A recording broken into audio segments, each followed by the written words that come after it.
पूरी दुनिया में रहने वाले मुसलमान रमज़ान के महीने में सहरी से अफ्तार तक रोज़ा रखते हैं। रोज़े में इंसानों को 12 से 14 घंटे तक खाने पीने और बहुत सारी चीज़ों से खुद को दूर रखना होता है। पूरे रमज़ान में रोज़ा रखने के बाद कुदरती तौर पर इंसान को बेशुमार फ़ायदे हासिल होते हैं। फास्टिंग से इंसान को स्पिरिचुअल और रिलीजियस बेनिफिट्स के अलावा जहनी, जिस्मानी और मेडिकल फ़ायदे भी मिलते हैं। इसलिए इस वीडियो में हम बात करेंगे कि रोज़ा रखने से इंसान को मेडिकल एतबार से कौन से इम्पोर्टेंट बेनिफिट्स मिलते हैं। बिस्मिल्लाहिर्रहमानिर्रहीम। अस्सलाम वालेकुम दोस्तों, मेरा नाम डॉक्टर सजाद सरवर है, रेजिडेंट सर्जन, और मैं आप सब दोस्तों को अपने चैनल में वेलकम कहता हूँ। ये वीडियो बहुत इन्फॉर्मेटिव होने वाली है। अगर आपको ये वीडियो अच्छी लगे तो काइंडली मेरे चैनल को सब्सक्राइब कर दें और बेल आइकॉन को भी प्रेस कर दें ताकि मेरी नेक्स्ट वीडियो का नोटिफिकेशन आपको मिलता रहे। तो चलिए वीडियो शुरू करते हैं। दोस्तों, रमज़ान के महीने में रोज़ा रखने के बाद जिस्म उन तमाम ख़राबियों को ठीक करने लगता है जो पूरे साल अनहेल्दी ईटिंग हैबिट्स की वजह से जिस्म में पैदा हो जाती हैं। इसलिए रमज़ान में ये फ़ायदे इंसान को तभी मिलते हैं जब आप अफ्तार में ओवर ईटिंग, प्रोसेस्ड और फ्राइड फूड्स खाने से अवॉइड करें। ज़्यादातर लोग रोज़े में ज़्यादा सोना पसंद करते हैं, जिसकी वजह से इंसान में सुस्ती पैदा होती है और वो लेस प्रोडक्टिव बन जाते हैं। इसलिए रोज़े की हालत में 8 घंटे से ज़्यादा नींद ना करें। चलें अब हम बात करते हैं कि रोज़ा रखने के मेडिकल बेनिफिट्स क्या हैं। Weight loss.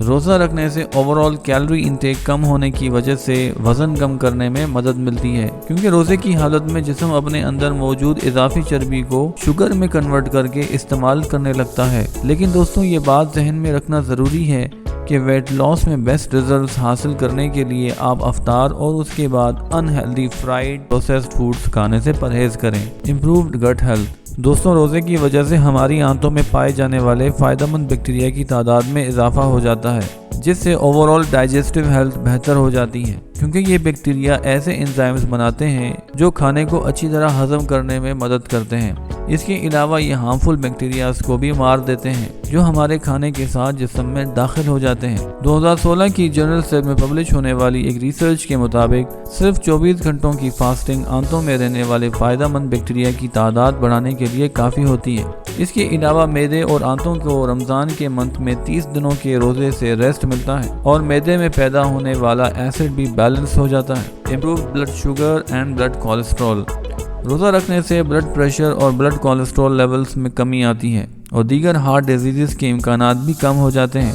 दोस्तों, रिसर्च से ये बात साबित होती है कि रोज़ा जिस्म में मौजूद LDL यानी बैड कोलेस्ट्रॉल को कम, जबकि HDL यानी गुड कोलेस्ट्रॉल ब्लड में बढ़ा देता है और ओवरऑल ट्राइग्लिसराइड्स के लेवल्स को इम्प्रूव करके हार्ट अटैक और स्ट्रोक के इम्कानात को भी काफ़ी हद तक कम कर देता है। Improved insulin sensitivity. फास्टिंग की वजह से इंसुलिन सेंसिटिविटी में इजाफा हो जाता है, यानी इंसुलिन यूज़ करने की जिस्म की सलाहियत बढ़ जाती है, जिससे ब्लड में शुगर की मिकदार कंट्रोल में रहती है। जैसा कि हम जानते हैं कि डायबिटीज़ की बीमारी उन लोगों में होती है जिनमें इंसुलिन यूज़ नहीं हो पाती या इंसुलिन के जिस्म में कमी होती है, जबकि फास्टिंग में इंसुलिन के इस्तेमाल करने की सलाहियत बढ़ जाने की वजह से ब्लड में शुगर लेवल्स कंट्रोल में रहते हैं और डायबिटीज़ जैसी बीमारी के पैदा होने का खतरा कम हो जाता है। Reduce inflammation. दोस्तों, किसी भी इन्फेक्शन या चोट लगने की सूरत में इन्फ्लेमेशन यानी सोजन का पैदा हो जाना हमारी मुदाफ़ियती निज़ाम का रिस्पॉन्स होता है, लेकिन क्रॉनिक इन्फ्लेमेशन यानी पुरानी सोजन बड़ी बीमारियों को जन्म दे सकती है, जैसे heart disease, diabetes, inflammatory bowel disease और कैंसर। रोज़े के दौरान जिस्म में इन्फ्लेमेशन पैदा होने का रुझान कम हो जाता है, जिसकी वजह से इंसान ऑटो इम्यून और क्रॉनिक इन्फ्लेमेटरी डिजीज़ से बच जाता है। Decreased risk of cancer. रोज़ा जिस्म में कैंसर पैदा होने वाले इम्कानात को काफ़ी हद तक कम कर देता है, क्योंकि रोज़े के दौरान इन्फ्लेमेशन और ऑक्सीडेटिव स्ट्रेस में कमी आती है और ये दोनों ही कैंसर पैदा करने के ज़िम्मेदार होते हैं।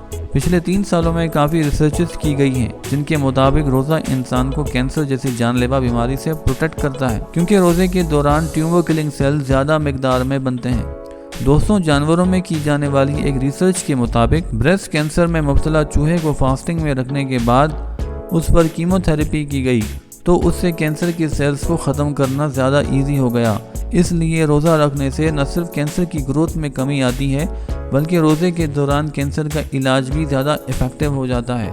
اسی طرح انسانوں میں بھی ایک ریسرچ کی گئی جس کے مطابق فاسٹنگ کرنے سے جسم میں انفلیمیشن، آکسیڈیٹیو سٹریس اور انسولین ریزسٹنس میں کمی کی وجہ سے عورتوں میں بریسٹ کینسر جبکہ مردوں میں پروسٹیٹ کینسر کے امکانات کم ہو جاتے ہیں۔ انکریزڈ میٹابولک ریٹ، روزہ جسم کے میٹابولک ریٹ کو 14% تک بڑھا دیتا ہے، اور میٹابولک ریٹ وہ رفتار ہے جس رفتار سے جسم اپنی ہی کیلوریز کو برن کر کے ان کو استعمال کرتا ہے، جس کی وجہ سے وزن میں کمی آتی ہے اور جسم میں موجود اضافی چربی میں کمی آنے سے انسان کی اوور آل ہیلتھ بہتر ہو جاتی ہے۔ امپرووڈ برین فنکشنز، روزہ رکھنے کی وجہ سے برین ڈرائیو نیوروٹرافک فیکٹرز کی پیداوار میں اضافہ ہو جاتا ہے جو دماغ کی پرفارمنس کے لیے ضروری ہوتے ہیں۔ یہ ایک قسم کا پروٹین ہوتا ہے جو نیورونز کی گروتھ اور سروائیول کو پروموٹ کرتے ہیں، جس کی وجہ سے یادداشت، کسی بھی سیکھنے کے عمل میں تیزی اور دماغ کے کوگنیٹو فنکشنز جیسے فوکس، ڈیسیجن میکنگ اور ریزننگ سکلز امپروو ہو جاتی ہیں۔ امپرووڈ امیون فنکشن، فاسٹنگ جہاں انفلیمیشن کو کم کرتا ہے وہیں یہ قدرتی طور پر وائٹ بلڈ سیلز کی تعداد میں بھی اضافہ کر کے مدافعتی نظام یعنی ہمارے ایمیون سسٹم کو بہتر بناتا ہے، جس کے بعد ہمارا جسم بیماریوں کا بہتر انداز میں مقابلہ کر سکتا ہے۔ WBCs میں ٹی سیلز، بی سیلز اور نیچرل کلر سیلز کی تعداد میں اضافہ ہونے کی وجہ سے ہمارا ایمیون سسٹم پہلے سے زیادہ مضبوط ہو جاتا ہے۔ اگر آپ کو یہ انفارمیٹیو ویڈیو پسند آئی ہے تو اس ویڈیو کو لائک ضرور کریں، اور اگر آپ کے ذہن میں کوئی سوال ہو تو آپ کامنٹ کر کے بھی پوچھ سکتے ہیں۔ اس ویڈیو کو اپنے دوستوں تک شیئر اور چینل کو سبسکرائب کرنا نہ بھولیں۔ آخر میں تھینکس فار واچنگ۔